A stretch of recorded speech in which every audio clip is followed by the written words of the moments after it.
नमस्कार प्रेक्षकांनो, ठरलं तर मग मालिकेचा नवीन प्रोमो रिलीज झालेला आहे, ज्याच्यामध्ये आपण पाहणार आहोत की सायलीला स्पष्टपणे आता सगळं आठवणार आहे की ती तन्वी आहे म्हणून.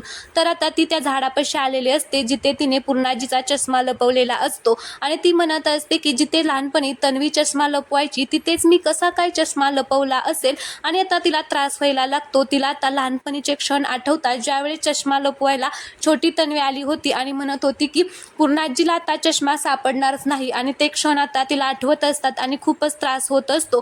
आता तो जो क्षण असतो तो असा तिला वेगळा पुसट दिसत असतो, पण आता थोड्या वेळाने ती जास्त आठवण्याचा प्रयत्न करते तर तिला स्पष्टपणे आता ती लहानपणीची तन्वी दिसते. आणि मग सायली म्हणत असते की ही लहानपणीची तन्वी इथे काय करते आणि ती मला कशी काय दिसतीये. त्यामुळे आता प्रेक्षकांनो, लवकरच आपल्याला आता जबरदस्त हा प्रोमो पाहायला मिळणार आहे की ज्यामध्ये सायलीला स्पष्टपणे आता तन्वी दिसणार आहे आणि तिला कळणार आहे की तन्वी दुसरी तिसरी कोणी नसून मीच आहे.